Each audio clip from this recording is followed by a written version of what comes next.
બહાર આવે અને તેમનું વક્તવ્ય રજૂ કરે।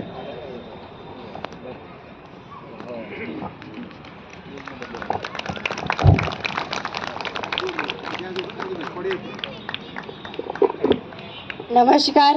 મારા વક્તવ્યની શરૂઆત કરતા પહેલા આપણે સૌ એકવાર ભારત માતાની જય કરી લઈએ। બોલો મારી સાથે, ભારત માતા કી જય। ભારત માતા કી જય। Thank you. નમસ્કાર। આજે સમંતોના ઝરૂખે લાગણીઓના ફૂલ ખીલ્યા છે, આંગળીઓના વેઢે ગણાય એવા સ્વચનો અનમોલ જણ્યા છે। ભર ઉનાળે પણ ભીંજવી દે સ્નેહથી એવા પ્રેમથી ગૂંથાયેલા લોકો અનમોલ જડ્યા છે। અહીં પધારેલા સૌ મિત્રો, સ્વજનો, પરિવારજનો, આ સર્વને જયાણી દેવાંશીના કોટી કોટી વંદન। આજે હું તમને પરિવાર વિશે કંઈક કહેવા માંગુ છું। પરિવાર કે જેમનો સ્વાર્થ એકબીજાનું સ્મિત છે, જેમની ખુશી એકબીજા પર આધારિત છે, જે બંધન નથી પણ જોડાણ છે, જે સંબંધોની ખાણ છે, જ્યાં બંધન ના હોય પણ વ્યવસ્થા હોય, સૂચન ના હોય પણ સમજણ હોય, સંપર્ક ના હોય પણ સંબંધ હોય, પોષણ ના હોય પણ શોષણ હોય, અને ભય ના હોય પણ ભરોસો હોય, એ જ સાચો પરિવાર। હા, હું માનું છું કે દરેક ઘરમાં, દરેક પરિવારમાં કંઈક ને કંઈક સમસ્યા હોય જ છે, પણ આ ખુશ નસીબદાર છે કે જેને પરિવાર મળ્યો છે। પરિવાર નામનો ભલે કોઈ વાર નથી, પરિવાર નામનો ભલે કોઈ વાર નથી, પણ તેના વિના શક્ય એ કોઈ તહેવાર નથી સાહેબ, પણ તેના વિના શક્ય એ કોઈ તહેવાર નથી। मुस्कुराहट का कोई मोल नहीं होता, कुछ रिश्तों का कोई तोल नहीं होता। मुस्कुराहट का कोई मोल नहीं होता, कुछ रिश्तों का कोई तोल नहीं होता। वैसे तो लोग मिल जाते हैं हर मोड़ पर परिवार की तरह कोई अनमोल नहीं होता, पर परिवार की तरह कोई अनमोल नहीं होता।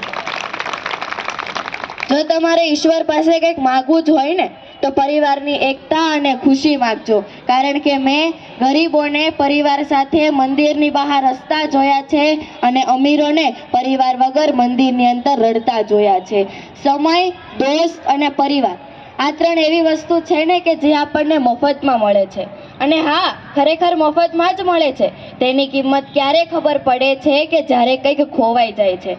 અહીંયા મારો ભારત વિકાસ પરિષદનો પરિવાર બેઠો હોય, મારા વડીલો બેઠા હોય, ત્યારે મને બે ભાઈઓ વિશે કહેવાનું મન થાય કે જ્યારે બે ભાઈઓ મળે ને તો રાવણની સામે પણ જીતી શકાય છે, અને જો બે ભાઈઓ જુદા પડે ને તો આખી લંકા વહી જાય છે સાહેબ, આખી લંકા છીનવાઈ જાય છે।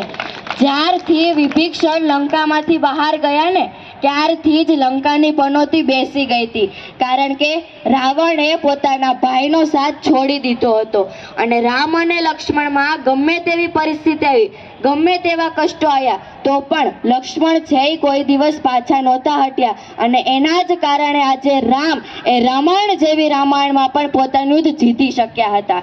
રૂપિયા કમાવા એ સૌથી મોટી વાત નથી, પણ રૂપિયા કમાઈને પરિવાર સાથે જમવું એ સૌથી મોટી વાત છે। જેની પાસે રૂપિયા છે એ સાચો અમીર માણસ નથી, પણ જેની પાસે પરિવારનો પ્રેમ છે ને એ જ સાચો અમીર માણસ છે।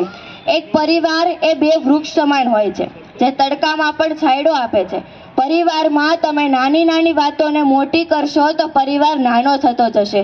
થોડુંક જોયા કરજો, થોડુંક જતું કરજો, ને થોડુંક જાતે કરજો, જિંદગી જીવવા જેવી લાગશે। કોઈના ગયા પછી મિસ યુ લખવા કરતા તે હોય ક્યારે વિથ યુ કહો ને એ વધારે સારું। જો પરિવાર વેરાટ તો વિશ્વ વેરાટ। આજે પરિવારો વિખરાઈ રહ્યા છે, ઘરો તૂટી રહ્યા છે, આદર્શો ભૂસાઈ રહ્યા છે। અરે કાલ સુધી જે વડીલોની છત્ર છાયામાં હતા, આજે વકીલોની ફાઇલોમાં અટવાઈ રહ્યા છીએ। હવે વધારે સમય ન લેતા, અને પરિવાર વિશે કહું તેટલું ઓછું છે, એટલે હવે વધારે સમય ન લેતા અને સમયની મર્યાદાને ધ્યાનમાં રાખતા હું એટલું જ કહીશ કે દુઃખ તો એને પૂછો સાહેબ કે જેને કહેવાશે જ નહીં પરિવાર।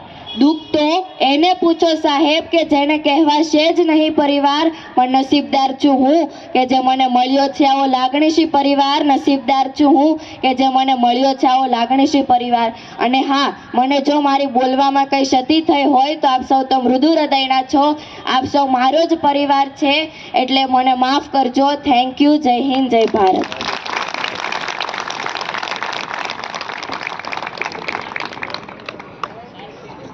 મિત્રો, તમને એવું નહીં લાગતું કે આ દીકરી પાસેથી જોયા પછી આપણે કરતલ ધ્વનિ એટલે કે તાળીનો અવાજ ઓછો કર્યો છે?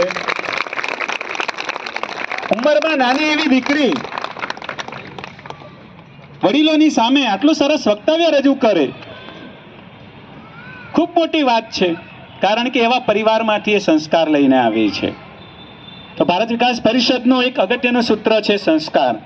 દીકરીએ બહુ સરસ વાત કરી. જરૂર છે આપણે નજરિયા બદલવાની, આપણી સોચ બદલવાની અને સારું દેખવાના ચશ્મા પહેરવાની. જે દિવસથી આપણે સારું દેખવાના ચશ્મા પહેરીશું ને એ દિવસથી આપણી દુનિયા બદલાઈ જશે. અને ભારત વિકાસ પરિષદ આ જ કાર્ય કરે છે. આપણા પ્રબુદ્ધ અને નાગરિકો, પ્રબુદ્ધ અને સમૃદ્ધ જે નાગરિકો છે એની નજરિયા બદલવાનો પ્રયત્ન કરે છે, સોચ બદલવાનો પ્રયત્ન કરે છે અને સારું દેખવાનો, અચ્છાઈ દેખવાનો એ પ્રયત્ન કરે છે. દીકરીએ બહુ સરસ મજાની વાત કરી. ખાલી એક જ મિનિટમાં કહી દઈશ.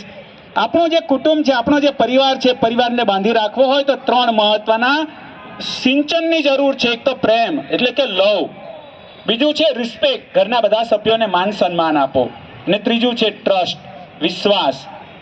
જે ઘરમાં તમને ઘરના સભ્યો વચ્ચે એકબીજાની વચ્ચે પ્રેમ જોવા મળે, એકબીજાને માન સન્માન આદર આપતા જોવા મળે અને તેમની વચ્ચે જ્યારે વિશ્વાસનો સેતુ બંધાયેલો હોય ત્યારે એટલું ચોક્કસ કહી શકીશ કે એવો કોઈ રાવણ નથી કે જે આ પરિવારને ધ્વસ્ત કરી શકે. મિત્રો, કાર્યક્રમને આગળ ધપાવીએ અને હું વિનંતી કરું છું કે મનસુખભાઈ કાછડિયા સાહેબને કે તેઓ આ કાર્યક્રમને